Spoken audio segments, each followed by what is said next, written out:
Operation सिंदूर परिणाम है उन निहत्थे यात्रियों पर जिनका कोई कसूर नहीं था, वो भी धर्म पूछकर हद कर दी। इसलिए पहलगाम में जो भारतीयों पर हमला हुआ ना, वो भारत की आत्मा पर हमला था, भारत माता के हृदय पर हमला था। पाक ने जो नापाक हरकत की, उस पाप का बदला हमारे सैनिकों ने लिया। ऑपरेशन सिंदूर एक हमला नहीं बल्कि एक प्रयोग है।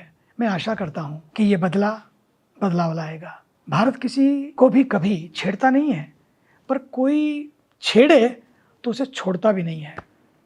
भारत हमेशा शांति चाहता है, ये उसकी कमजोरी नहीं है, बल्कि वो युद्ध चाहता ही नहीं है।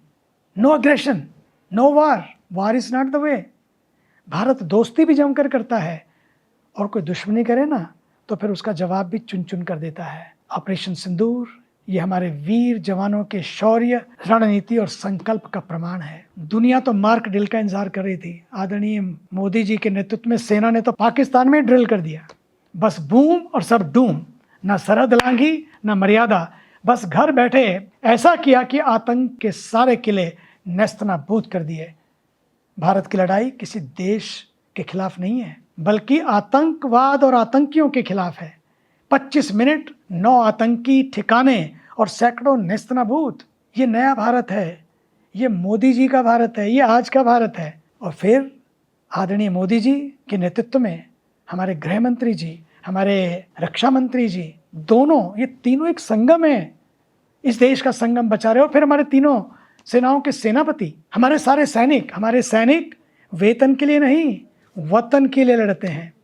हमें अपने तीनों सेनाओं पर गर्व है, हर सैनिक पर गर्व है। ऑपरेशन सिंदूर ये तो एक शुरुआत है, अभी तो ऑपरेशन चकनाचूर बाकी है। सच तो ये है, ये हो भी सकता है। ये एक ट्रेलर था, फिल्म तो अभी बाकी है। ऑपरेशन सिंदूर तो सिर्फ एक झांकी है, मेहंदी हल्दी बाकी है। बीती रात भारत की सेना ने जो किया, हमें उन पर गर्व है। उन्होंने धर्म पूछकर किया और इन्होंने अपना कर्म समझकर किया। आने वाले समय में जो भी सामने है, जो भी दिखता है, होता है, उस पर एक बात याद रखना, शांत रहें, अफवाहों पर ध्यान न दें, भारत की सरकार पर भरोसा रखें। अपने पास मोदी जी हैं, वो कहते हैं ना, मेरे पास माँ है, हमारे पास मोदी जी हैं जो अपने लिए नहीं पूरे भारत के लिए जीते हैं। ऐसी सेना जो उनके नेतृत्व में काम कर रही है, आज उन सब के लिए हमने यहाँ पर मिलकर माँ गंगा की आरती की है।